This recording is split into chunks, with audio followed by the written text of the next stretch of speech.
Bom dia, amiguinhos, tudo bom? Bom dia, Pro. Bom dia. Bom dia. E aí, tudo bem? Tudo sim, e você? Tudo sim, Jota. Tudo certo, tudo certo. Pessoal, deixa eu fazer minha chamadinha aqui. Básica, né? Estão vendo a tela aí, tudo? Sim. Sim. Então vamos lá. Amanda? André? Arthur? Presente. Beatriz Sabino? Beatriz Xavier? Brenda?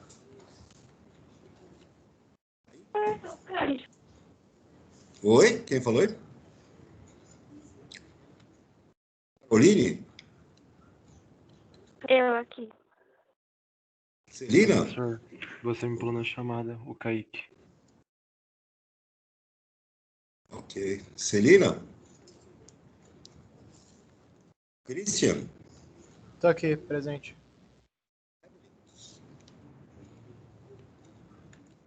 Professor, a Beatriz Sabino respondeu no chat. Pro, Evelyn? Evelyn tá aqui. Gabriela? Petraroia?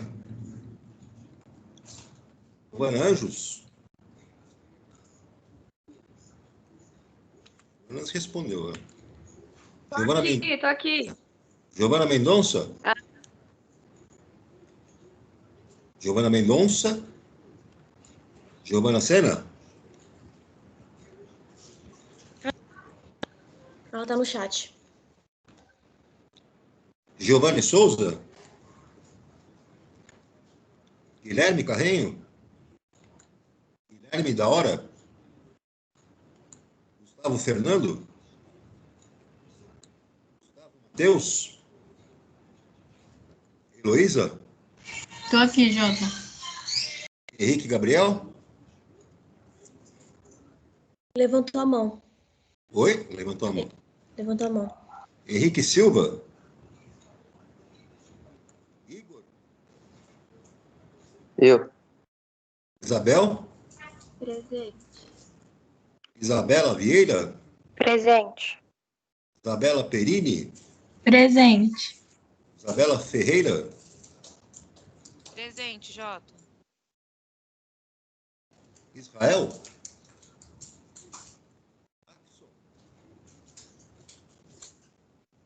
Jéssica? João Pedro Carvalho? João Victor Cabral? João Victor Guirado? Júlia de Paula? Júlia Vitória? Júlia Borges? Professor, Presente. Ok. Quem falou aí? foi a chamada, João Pedro. Só meu microfone estava desmutado. Laura? Aqui. Leonardo? Letícia Camarinho? Presente, Jota. Letícia Nascimento? Presente. Lívia? Eu. Luan? Matheus Henrique Volski? Maurício? Milena? Pedro Augusto? Aqui. Pedro Henrique de Paula? Tá no chat. Pedro Henrique Neiva? Pedro Paulo? Eu. Pedro Lopes? Rafaela? Raíssa? Sofia? Presente. Stephanie? Tiago? Thomas? Vinícius Lopes? Vitor Alexandre? Vitor de Brito? Muito bem. Alguém perdeu a chamada aí, turma? Deixa eu dar uma olhada aqui no chat. Só um pouquinho. Júlia Vitória, Letícia Mello. Aqui. Letícia Mello. Júlia Vitória. Oi, Pro. Oi. Só marcando aqui a presença. Deixa Eu já ver. estava, Jota. Ah, sim. Computador. Aqui eu tenho Beatriz Sabino, Luan, Giovana Sena, Pedro de Paula, Caroline.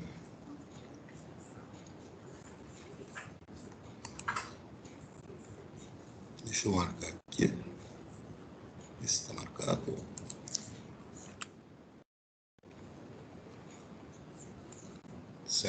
Certo. Tá aqui, tá. Pessoal, vou colocar a aposteirinha aqui para vocês acompanharem, tá? Tinha que terminar a correção daqueles exercícios, não é isso? Reações de eliminação. Então, ampliando aí. Ver se dá para vocês enxergarem aí. Nós ontem corrigimos até aqui, né? Esse exercício 1, item A e B, e exercício 2, não é isso? Oi. Só faltou o C. Faltou o C? Faltou. Então, deixa eu passar aqui para o item C. Ele está falando aqui na desidratação intramolecular do pentan-2-ol. Intramolecular vai ser em uma molécula, né? Então, eu tenho aqui o carbono 1, aqui o carbono 2, carbono 3, carbono 4 e carbono 5. Aí, a desidratação intramolecular é com catalisador de ácido sulfúrico a 170 graus Celsius. E o que vai acontecer, né? A hidroxila do carbono 2 vai se combinar a um hidrogênio. Esse hidrogênio pode ser o do carbono 1 e pode ser o hidrogênio do carbono 2. Bom, qual dos dois hidrogênios vai se combinar com a hidroxila? Eu tenho que usar aquela regra contrária, né? A regra do Markov-Nikov, né? Se o hidrogênio entra no carbono mais hidrogenado, o hidrogênio vai sair do carbono menos hidrogenado. Então, observando aqui o carbono 1 e o carbono 3, o carbono 1 tem 3 hidrogênios, o carbono 2, 3, né? Tem 2 hidrogênios. O carbono menos hidrogenado é o carbono 3. Então, a hidroxila do álcool, né, vai se combinar aqui com este hidrogênio do carbono 3. E a ligação, portanto, vai ser estabelecida aqui entre o carbono 2 e o carbono 3. Tá aí, então, se estabelece a dupla ligação aqui. É eliminada lá uma molécula de água. O produto majoritário é o pente-2-eno, porque a dupla ligação vai sair no carbono 2, maior proporção. E aqui eu tenho a formação também do pente-1-eno, com a dupla ligação no carbono 1, mas é um produto minoritário, né? Sai numa menor proporção. Tudo bem, turma? Sim. Posso ir adiante? Ótimo. Aqui o exercício C, D, né? Nós temos a desidrohalogenação do bromoetano. Então, essa desidrohalogenação, eu vou ter a saída aqui, né? No nosso halogênio. Eu tenho o bromometano. O bromometano tem essa fórmula estrutural, 2 carbonos, um bromo ligado a um dos carbonos. Eu vou usar potassa cáustica, né? Hidróxido de potássio em meio alcoólico. E aí o que vai acontecer, né? eu vou ter a formação de um alceno, o eteno. Eu vou ter a saída do hidrogênio, a saída do bromo. O bromo vai se combinar com o potássio, que veio lá da potássio cáustica, formando um sal, brometo de potássio. E o hidrogênio vai se combinar com o grupo OH, né? Da nossa potássio. Então, a potássio cáustica, eu tenho aqui KOH. Então, o bromo vai se combinar com o potássio e o hidrogênio vai se combinar com o OH da potássio cáustica, OH. Eu vou ter a formação do nosso sal, né, KBr, e vou ter a formação de OH com H, que veio aqui desse hidrogênio, né, da água. Tá aí a desidrogenação do bromoetano. Tudo bem, pessoal?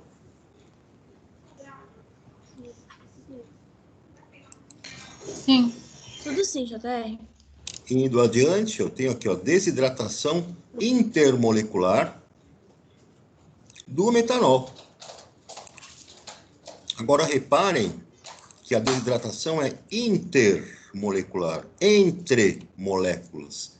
Então, eu preciso de 2 moléculas de metanol para acontecer essa desidratação. Então, vem uma molécula de etanol, de metanol, né? H3C, ó. E eu vou colocar aqui em azulzinho H.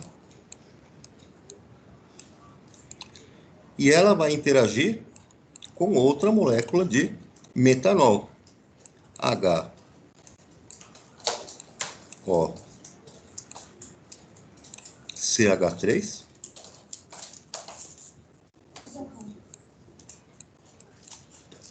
São 2 moléculas do processo. Notem que a temperatura é mais amena, 140 graus. Se fosse 170 graus, aconteceria a desidratação intramolecular.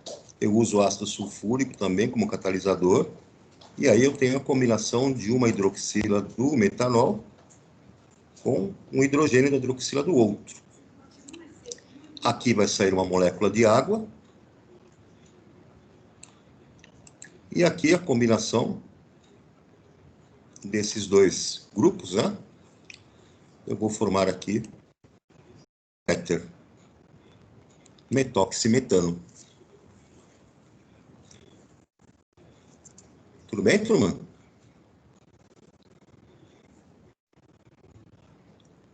Dúvida aqui? Tudo sim, professor.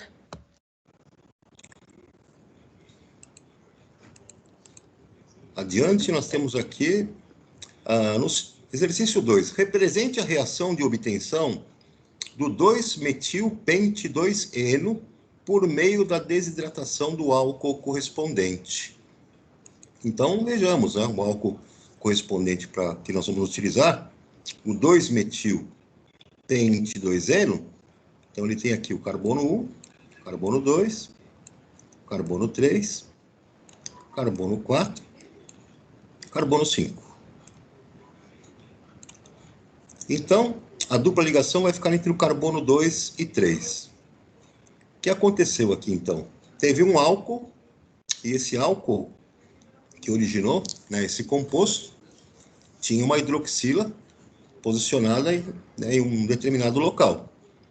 E naquela hidroxila, ela vai se combinar com um hidrogênio, e esse hidrogênio, né, tem que sair do carbono menos hidrogenado. Então, vejam, as possibilidades seriam entre esses carbonos, o carbono 1, 2 e 3. Para isso ter acontecido, a hidroxila só poderia estar aqui nesse carbono 3, e essa hidroxila se combinou com o hidrogênio do carbono 2, aqui, para sair a molécula de água, porque este carbono 2 tem somente um hidrogênio, enquanto o carbono 1 tem 3 hidrogênios. Então, como o carbono 2 é o menos hidrogenado, E aqui também eu tenho, nessa outra situação, o carbono 4 na mesma situação. É um carbono que tem somente 2 hidrogênios.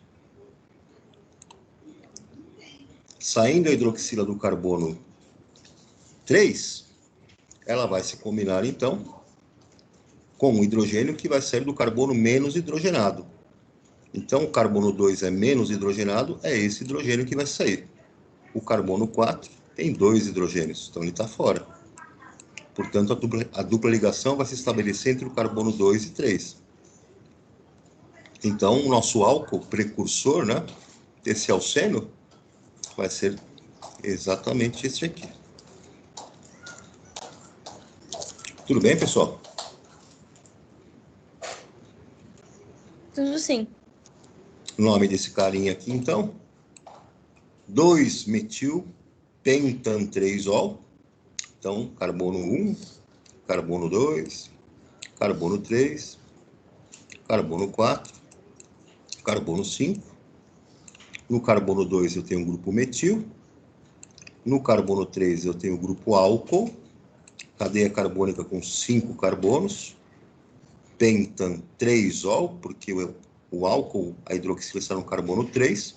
E no carbono 2 eu tenho um grupo metil.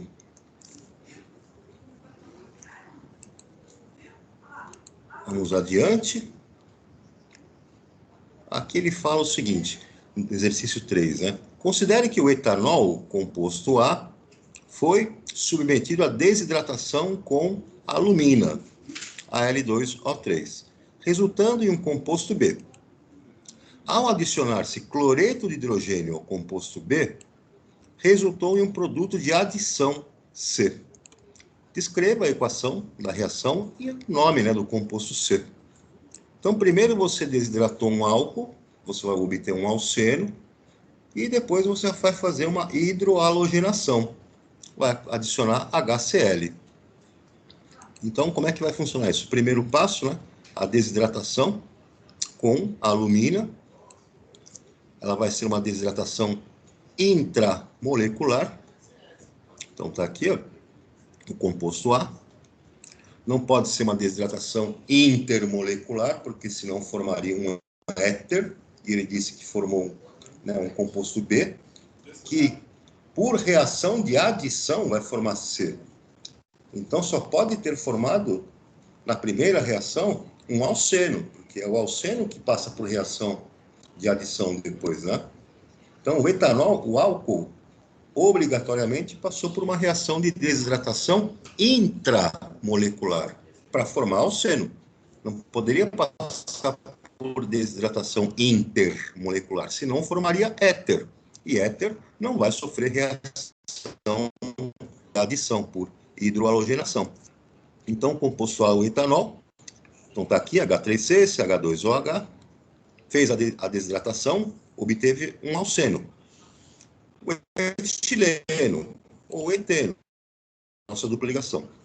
Aí você faz uma hidroalogenação, uma adição com HCl, rompe a dupla ligação, a ligação π abre para a entrada de 2 elementos aqui, eu vou formar, então, o nosso cloreto de etila. Está aqui, ó. Um haleto orgânico. Ou cloroetano, também o nome aí usual, cloreto de etila. Tranquilo, turma? Sim, tranquilo. Dúvidas até aqui? Não? Então, vamos adiante. Segundo grupo de reações orgânicas, as reações de substituição. Então, na reação de substituição, o que vai acontecer? Vai ter um grupo, né? Um átomo, um grupo, né? Uma cadeia carbônica. E esse grupo, esse átomo ou grupo, né, de átomos vai ser substituído por outro. Né? Reações como essa são características em compostos o quê? Saturados, como os alcanos e haletos, né, de alquila. E também acontece nos compostos benzênicos, reações de substituição. Alguém entra substituindo outro. Por que vai ocorrer, né, as reações de substituição? Os compostos onde ocorrem essas reações, né, eles são pouco reativos, são relativamente estáveis. Mas, se você modificar as condições reacionais, você modificar a temperatura, modificar a pressão, você utilizar a radiação, na presença de luz, catalisadores, você então consegue realizar esses tipos de reações de substituição. Então, são condições que normalmente têm que ser modificadas, né? Você faz modificações, fazendo com que o sistema reacional possua mudanças de temperatura, pressão, né? Energia que você tem que fornecer ali para o processo acontecer. Vocês se lembram lá da parte de cinética, né? Você tem que fornecer uma certa energia de ativação. E também o uso dos catalisadores. Dentro dessas reações de substituição, nós vimos que vão acontecer lá com os nossos alcanos, né? Vão acontecer com os orgânicos e também com os aromáticos. Nós temos a halogenação. Então, na halogenação, como vocês já sabem, nós vamos entrar lá com um halogênio, né? Cl2, F2, Br2, normalmente, né? O flúor acaba não participando desses processos porque a reação é muito violenta e acaba, né, destruindo a cadeia carbônica. E o iodo, a reação também vai ser o contrário, vai ser muito lenta, né? E vai ser difícil de você conseguir acelerar uma reação que haja a substituição com o iodo. Apesar de acontecer, como eu falei para vocês, são as condições reacionais, né? No laboratório, vocês conseguiram lá fazer uma reação lá de obtenção de iodoformio, por exemplo, partindo de outros reagentes, né? Então, não é propriamente uma substituição, mas você pode escolher caminhos mais rápidos e de menor energia para poder obter compostos que contenham iodo, que não passem pelo processo de substituição. Então, é mais comum ser feita com quê? Com cloro e com bromo. Flúor, muito reativo, explode, pega fogo, destrói a cadeia carbônica. Iodo, muito lento, demora demais, pouco reativo, então eles ficam nesses extremos. Quando você pega um alcano, então, o que você vai precisar para fazer a substituição por halogenação no alcano? Temperatura e ação de luz ultravioleta, que é uma fonte de energia aí para você poder formar os compostos intermediários, né? Aqueles complexos ativados. Então, você tem aqui um exemplo, pegou aqui um alcano qualquer, no caso o etano, né? E você vai fazer uma substituição usando Cl2, né? Cloro-cloro. Então, sob a ação de temperatura e luz ultravioleta, o que vai acontecer? Um desses cloros vai substituir um dos hidrogênios do nosso alcano. Esse hidrogênio que sai vai se combinar com o outro cloro. Então, vejam que entra um cloro no lugar do hidrogênio, e esse hidrogênio sai e se combina ao outro cloro que estava lá no reagente. Então, eu formo um haleto orgânico e libero um outro, né, hidrohalogênio, vamos dizer assim, HCl. Se você fizer isso como uma proporção de 1 mol para 1 mol, acontece uma substituição. Se você aumentar a proporção do seu halogênio, né, do seu cloreto de hidrogênio, então o que vai acontecer? Você pode fazer uma segunda substituição. Então vejam aqui embaixo que eu tenho aí várias possibilidades. Se eu colocar aqui 2 mol, 2 moléculas de cloro, eu promovo 2 substituições. Entram 2 cloros aqui. E eu libero 2 moléculas do novo, né, cloreto de hidrogênio. Se eu colocar 3 mols, aumentar a quantidade desse reagente, então eu promovo 3 substituições, entram 3 cloros, saem 3 hidrogênios, e os 3 hidrogênios que saíram vão formar 3 HCl. E se eu colocar 4 mols, eu promovo a substituição de 4 hidrogênios, e eu tenho a saída aqui de 4 moléculas de HCl. Esse processo aqui aconteceu, então, com o metano. Vejam que o metano, ele pode ser substituído completamente, uma substituição total, e eu vou formar o tetraclorometano. Agora, existe uma ordem de reatividade também, para esse tipo de reação que envolve aqui os alcanos. Essa ordem de reatividade é o seguinte: os hidrogênios, né? Vários átomos de hidrogênios podem ser substituídos, mas nós temos uma situação que tem que considerar a energia da ligação carbono-hidrogênio.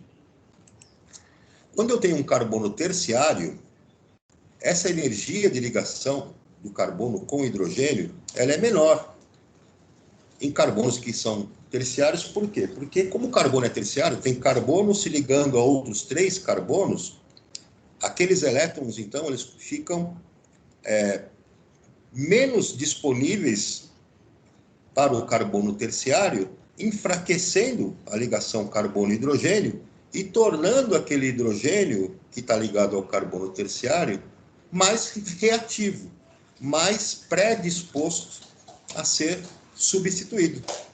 E a mesma coisa vai acontecer com o carbono secundário. Se o carbono for secundário, ele está ligado a outros 2 carbonos, aquele hidrogênio que está ligado nele tem uma energia de ligação menor, está preso mais fracamente a esse carbono, então ele está mais disponível para ser substituído, está mais fácil de substituir, né, de tirá-lo de lá. Então, a dedução é que, se você tem lá, né, um alcano, onde vai acontecer preferencialmente as substituições, né? Elas vão acontecer primeiro nos carbonos terciários, preferencialmente, depois nos carbonos secundários, e no carbono primário é mais difícil de acontecer, é menos reativo. Cria-se uma ordem de reatividade aqui, por causa dessa energia de ligação. Então, um exemplo disso é, se você pegar aqui o propano, 3 carbonos, né, vai fazer aqui uma substituição usando aqui cloro, uma halogenação, né? Então, o que vai acontecer? Eu tenho hidrogênios nos carbonos das extremidades, que são carbonos primários, e tenho hidrogênio também presente num carbono secundário. Então, veja que esse carbono primeiro aqui nessa ponta é primário, nessa outra extremidade é um carbono primário, e esse carbono central é um carbono secundário. O que vai acontecer, então? No carbono secundário, existe maior reatividade. Então, as substituições acontecerão mais intensamente nele. E vejam, então, que eu tenho o produto formado aqui com o cloro, substituindo o hidrogênio do carbono secundário. Produto majoritário. O produto que vai sair aqui com os cloros na extremidade, nos carbonos primários, ele também se forma? Também se forma. Mas ele se forma numa quantidade menor. Então, nós dizemos que é um produto minoritário, vai se formar em menor proporção. Então, 99,5% vai formar o 2-cloropropano e 0,5% da quantidade vai se formar o 1-cloropropano. Tudo bem, turma? Tudo sim. Você poderia dizer aqui, ó, uma conclusão, né? Nas reações de substituição, o hidrogênio mais facilmente substituído é aquele presente no carbono menos hidrogenado. Então, você se lembra nas reações de eliminação, o hidrogênio que era eliminado nas reações de eliminação é aquele que está preso ao carbono menos hidrogenado. De novo, aparece esse fenômeno, né? O hidrogênio que vai ser substituído é aquele que está no carbono menos hidrogenado. Qual a razão? A razão é a energia de ligação. Nos compostos benzênicos, então vamos ver aqui as substituições, né, nos compostos benzênicos, são muito importantes. Nós sabemos que o anel benzênico, o núcleo, né, benzênico, ele é muito estável. E por que ele é estável? Porque ele possui os elétrons π em ligações duplas, né, intercaladas, que originam o fenômeno da ressonância no seu núcleo. Então, aquelas ligações duplas simples, intercaladas, elas permitem que os elétrons π das ligações duplas possam percorrer todo o anel benzênico né, criando uma nuvem eletrônica que gera uma estabilidade muito grande nas ligações entre os 6 carbonos lá do nosso anel benzênico. Então, para substituir lá no benzeno, é possível de fazer, mas você precisa de condições especiais, principalmente catalisador, para que haja a substituição. Então, um exemplo que se mostra aqui deste fenômeno, deixa eu apagar aqui, subir, pera lá, está aqui. Então, vejam que eu tenho aqui o benzeno, ele tem um hidrogênio aqui, ó. Digamos que eu faça aqui uma halogenação, então eu vou entrar com cloro, Cl2.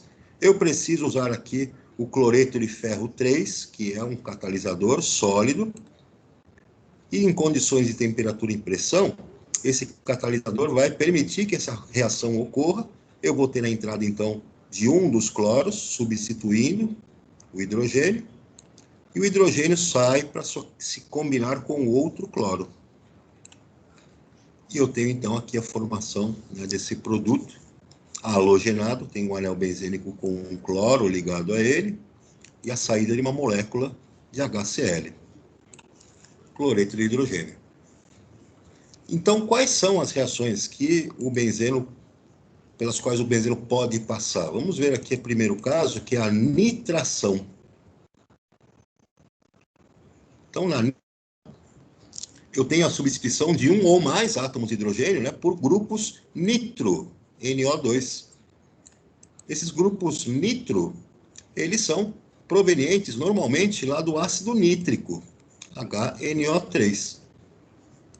Então, o ácido nítrico, HNO3, eu posso entendê-lo na sua estrutura, só de forma didática, como sendo a mesma coisa disso aqui, ó, H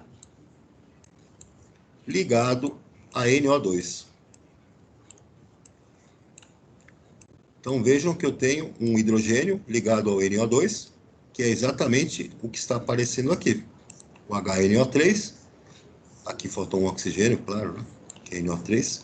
Então, está aqui a representação do nosso ácido nítrico, HNO3. Eu tenho um grupo NO2 ligado a um grupo OH. Então, eu tenho essa disponibilidade aqui desse grupo OH e desse grupo NO2. Então, um dos hidrogênios, pode ser esse hidrogênio que está aqui, ele vai ser substituído pelo grupo NO2, que veio do ácido nítrico. O NO2 vai entrar no lugar do hidrogênio, e o hidrogênio vai se combinar com o NO2, que sobrou lá do ácido nítrico. Então, eu tenho a formação aqui, ó, do meu nitrocomposto, tá aqui o grupo NO2, e a combinação de H com OH, água.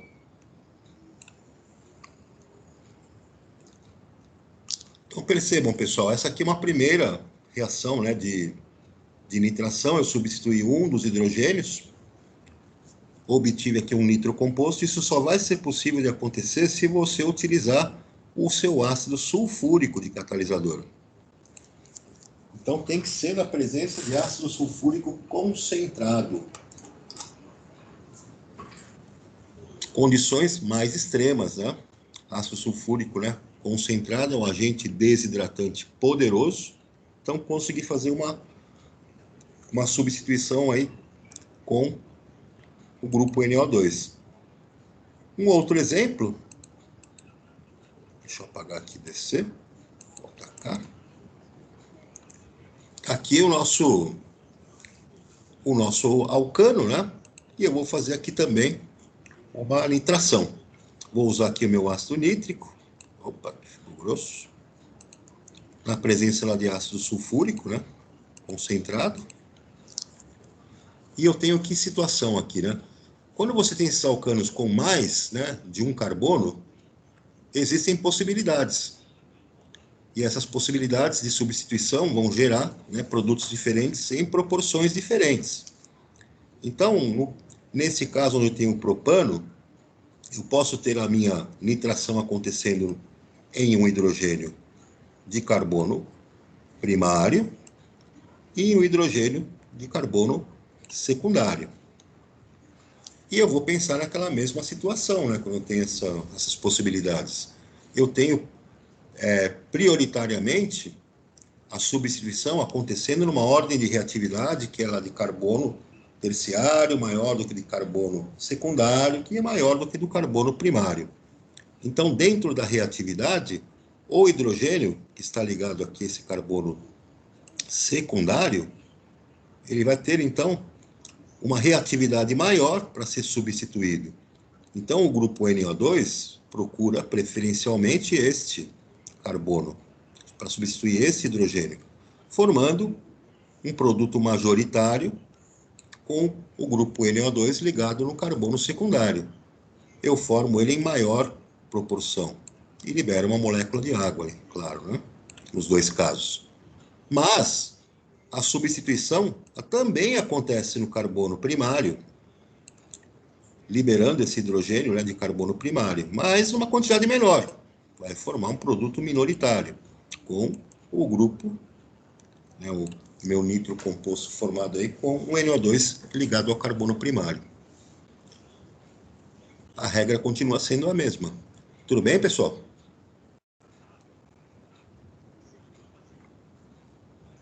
Tranquilo até aqui? Tranquilo, professor. Tudo bem, Jota. Então, vamos ver a nitração lá nos compostos benzênicos, né? O processo aqui é o mesmo, só que aí, como vocês sabem, as condições precisam ser mais extremas, né? O anel benzênico, ele é muito estável. Então, eu também faço a nitração nos compostos benzênicos. Como que isso vai funcionar? Vai entrar aqui com o seu ácido nítrico, HNO3. O ácido nítrico, então, tem aqui, na quebra da sua estrutura, ele libera um grupo NO2. Na presença de ácido sulfúrico concentrado, o grupo NO2 vai entrar no lugar do hidrogênio. Então, aqui entra o grupo NO2 no lugar do hidrogênio. Então, eu formo essa estrutura de produto. E o meu hidrogênio vai sair e se combinar com o grupo OH, lá do ácido nítrico. E eu vou ter a formação, então, de H com OH, a molécula de água. Outro nitro composto, aqui o nosso nitrobenzeno. Ok, turma?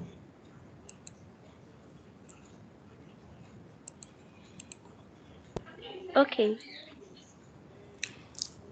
Outra reação de substituição que acontece em aromáticos, né? É a sulfonação.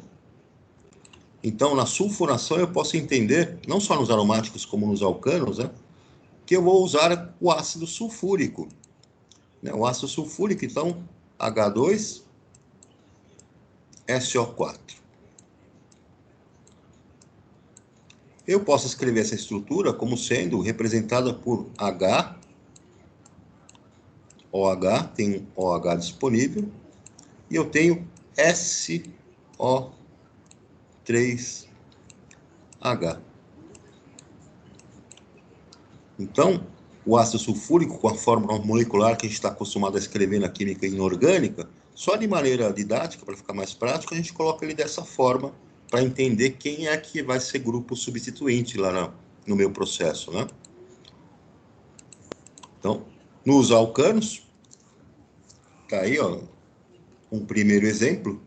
Pego aqui um alcano que tem essa cadeia carbônica, né? Ele tem aqui 5 carbonos nesse grupo, 6, 7, então ele tem aqui 7 carbonos, mais essas duas ramificações, 7 carbonos na cadeia principal e 2 ramificações do grupo metil. Coloco aqui ácido sulfúrico,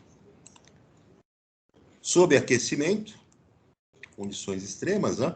Eu vou romper aqui essa ligação, eu vou disponibilizar um grupo SO3H, que vai substituir um hidrogênio. Então, nosso SO3H vai entrar aqui para substituir esse hidrogênio, e o hidrogênio vai sair para se combinar com o grupo OH, de forma que eu consegui aqui a sulfonação, né? O meu alcano sulfonado, liberando uma molécula de água. Agora, o que acontece, né? Essa reação de sulfonação nos alcanos, ela vai acontecer quando eu tenho um alcano de cadeia carbônica grande, com pelo menos mais de 6 átomos de carbono.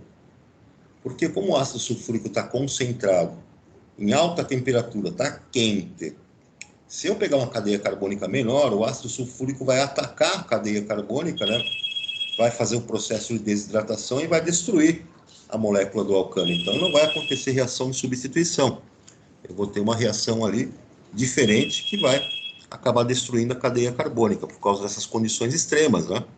Então, sulfonação em alcanos precisa ser alcano de cadeia carbônica grande, com mais de 6 carbonos. Com menos aí de 6 carbonos, eu não vou conseguir essa reação, né? Eu vou acabar desidratando completamente lá a molécula e a reação de substituição não vai acontecer. Quando eu lidar com os nossos aromáticos, né, que tem anel benzênico, então está aqui, é o mesmo esqueminha de sempre. Então, observem que eu tenho aqui o benzeno, ele tem aqui um hidrogênio disponível para ser substituído. Eu vou usar também aquecimento extremo, já tenho a presença do ácido sulfúrico, né, concentrado. O ácido sulfúrico, então, tem o grupo SO3H. Esse grupo SO3H vai substituir um dos hidrogênios do meu benzeno, e o hidrogênio do benzeno sai e se combina com o OH que estava no ácido.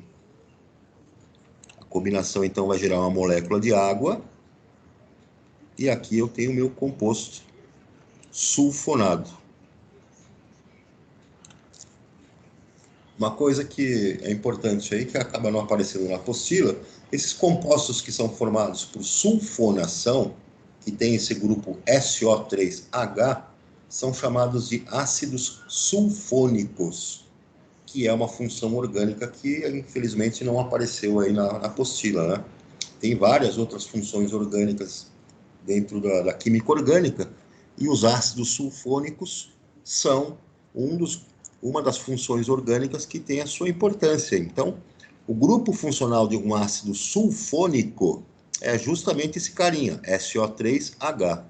E isso aqui tem uma característica ácida, porque esse hidrogênio de um ácido sulfônico é ionizável. E como ele é ionizável, então ele confere característica ácida para esses compostos. Eles são muito importantes porque eles são compostos precursores dos detergentes, né, que nós temos aí. Detergentes sintéticos que são fabricados fazem uso de ácidos sulfônicos aí de maneira extensiva, né? Até aqui tudo bem, pessoal? Sim, já, tô tranquila. Bom, reação de alquilação. A alquilação, lá de alquil está relacionada a... Beleza. Alquil, o que é um grupo alquil? É um grupo que tem cadeia carbônica, de maneira genérica. Então, uma alquilação significa você entrar numa reação de substituição com esse grupo alquil, né? Que seria um grupo representado por cadeia carbônica, grupo carbônico. Então, o que acontece aqui? Isso nós estamos nos referindo, lógico, ao benzeno, né? Se você pega aqui o benzeno com esse hidrogênio disponível para ser substituído, você vai entrar aqui com um reagente que vai ser um grupo que tenha esse alquil, que tenha alquila. Então, por exemplo, aqui eu tenho um aleto orgânico. Aqui eu tenho o clorometano ou cloreto de alquila. Então, vejam, o cloro ligado a esse grupo alquil é um aleto orgânico, né? É o clorometano, ou cloreto, né, de metila, a gente pode chamá-lo assim também na nomenclatura usual. Eu vou romper essa ligação. O grupo alquil, CH3, grupo que tem carbono, entra substituindo o hidrogênio do anel benzênico, formando, então, né, essa ramificação no benzeno. E o hidrogênio que foi substituído sai e se combina com um aleto, com o cloro que restou lá do meu reagente, formando, então, HCl. Tá aí.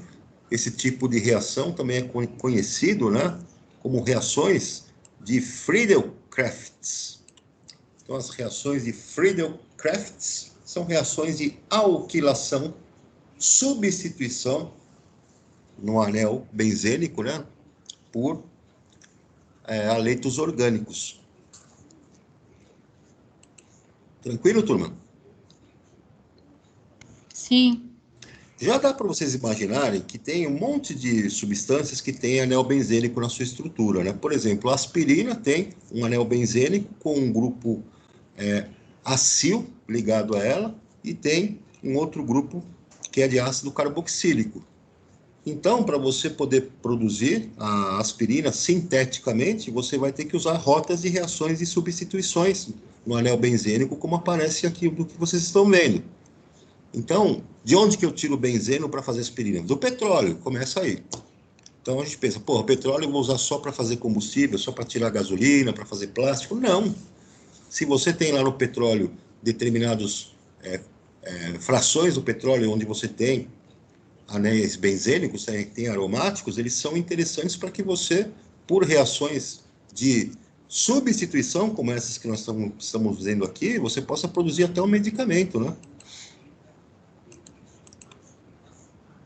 Caso especial, né, de substituição em derivados de anel benzênico. Isso aqui sempre tem as pegadas lá de vestibular com relação a isso, né? Quando você tem um anel benzênico que já está substituído, ou seja, ele é um derivado, tem um grupo substituinte presente nele, existe uma preferência de substituição nas posições que você tem dos hidrogênios que estão ligados a esse anel benzênico, de acordo com o grupo substituinte. Então, como que isso funciona? O grupo substituinte, o cara que está ligado aqui, é um derivado do anel benzênico, né? Já é um derivado que está presente aqui. Quando você submeter essa substância a uma reação de substituição, dependendo de quem é o grupo substituinte, ele vai favorecer as substituições em diferentes posições do anel benzênico. Então, eu posso chamar esse grupo substituinte, que está aqui, de um grupo ativante ou um grupo desativante. Os grupos que são ativantes tornam o anel mais reativo. Então, quando torna o anel mais reativo, um grupo ativante, ele vai facilitar a entrada de um outro grupo. Agora, quando eu tenho um grupo desativante, significa que ele dificulta a entrada de um segundo grupo, de uma segunda substituição. Então, grupos ativantes são aqueles que favorecem com que ocorra uma substituição e uma segunda substituição, duas substituições naquele composto.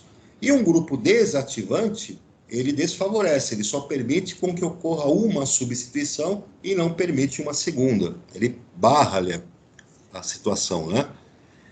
Para que a gente consiga prever, né, quando que vai ser uma situação de anel ativado ou desativado, eu preciso examinar os grupos substituintes.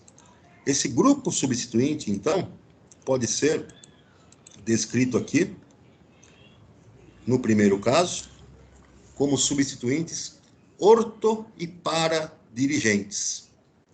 Então, os orto e paradirigentes são grupos substituintes, né, que vão permitir com que as substituições ocorram exclusivamente na posição orto, de orelha, e na posição para, de pé, da nossa carinha feliz. Lembra lá da carinha feliz? Então, imagine, os substituintes, né, orto e paradirigentes, são quem? Eu tenho aqui esse grupo com nitrogênio, é um grupo aqui amina, outro grupo amina, grupo amina, hidroxila, grupo de éter, cadeia carbônica alquila ou halogênio. Então, imaginem que esse grupo substituinte, eu vou pegar um cara aqui que seja NH2. Se esse grupo substituinte, que estiver ligado aqui, for NH2, A substituição vai acontecer nas posições orto e nas posições para. Por exemplo, eu posso entrar numa substituição com a NO2 aqui e NO2 aqui.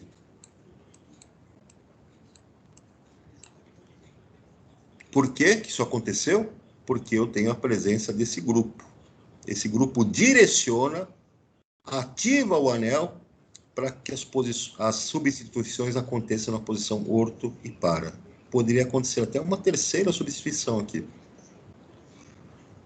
Agora, quando eu tenho outros grupos orgânicos que são desativantes, eu vou ter a substituição acontecendo exclusivamente na posição meta. Olha aqui. Na posição meta do anel benzênico, eu tenho meu grupo substituinte aqui, e as substituições só podem acontecer na posição meta, ou aqui, o que representa a mesma molécula, né? Ou em ambas, né? E os grupos desativantes que vão fazer com que essa substituição aconteça, né, para a posição exclusiva meta, serão esses carinhas aqui. Grupo NO2, nitro. Notem que eu tenho dupla ligação aqui. Grupo ciano, são cianocompostos, tenho tripla ligação aqui. Grupos sulfônicos, notem que eu tenho aqui ligações coordenadas. Ligações coordenadas são aquelas ligações que têm par de elétrons que veio de um só átomo. Aqui, ó, grupos aldoxila, de aldeídos, tem dupla ligação com oxigênio. Grupos carboxila, que tem dupla ligação, né, no ácido carboxílico, aqui na minha carboxila. Então, são substituintes metadirigentes. Se eles são metadirigentes, o que que vai acontecer?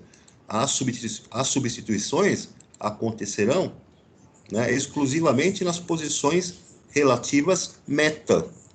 Então, imagina que o meu grupo substituinte aqui fosse um grupo NO2, e digamos que eu tentasse fazer aqui também uma nitração.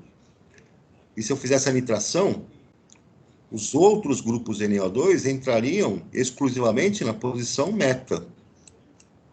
NO2, aqui ou aqui. O2N. Posição meta, de mão, posição meta, de mão, da nossa carinha feliz. Quem determinou essa dirigência nas substituições foi esse grupo substituinte, que é metadirigente. Então, para a gente poder memorizar, no caso de um anel benzênico que seja substituído, que já tenha um substituinte, um derivado, né, do benzeno, a substituição vai acontecer na posição meta, sempre que eu tiver o grupo, né, substituinte, que tenha duplas ligações ou ligação coordenada. Então, se o meu grupo, né, o meu grupo, que é o grupo dirigente aqui, ele for uma estrutura que tenha dupla ligação, tripla ligação ou ligação coordenada, a posição vai ser meta. Se não tiver isso aqui, a posição vai ser orto para. Então, tá aqui, ó. Exemplos para isso? Então, vejam aqui, ó. Eu tenho um fenol e eu vou fazer aqui uma substituição com cloro, Cl2. Olhando para o meu fenol, ele já é um derivado de benzeno que tem um grupo substituinte OH. Esse grupo OH, eu vi lá na minha tabelinha, lá em cima, que ele é orto-para-dirigente. Então, ele favorece a substituição nas posições orto e posições para. Então, o que vai acontecer? Esse cloro, na substituição, pode entrar tanto na posição orto, olha ele aqui, quanto na posição para. Olha ele aqui. Eu vou formar, pessoal, 50% de um, quando eu fizer essa substituição, essa halogenação, e vou formar 50% do outro. Vai ser uma mistura dos dois, uma mistura de isômeros de posição, por causa da dirigência do meu grupo substituinte, aqui o meu grupo OH, que já estava presente na estrutura. Por outro lado, se eu tiver um grupo que é desativante, meta-dirigente, olha lá o que eu tinha falado para vocês, grupo NO2. Grupo NO2 tem dupla ligação aqui no oxigênio. O que vai acontecer? Vou fazer também uma halogenação para substituição. Onde é que o cloro vai atacar, então? Qual dos hidrogênios? Existe uma dirigência. O NO2, então, determina que essa substituição só aconteça na posição meta. Ele é meta-dirigente. Então, o cloro vai entrar na posição meta, que pode ser tanto este lado quanto esse outro lado. Vai ser a mesma molécula. Então, está aqui o cloro substituindo o hidrogênio na posição meta. Eu tenho 100% desse produto formado. Tudo bem, pessoal?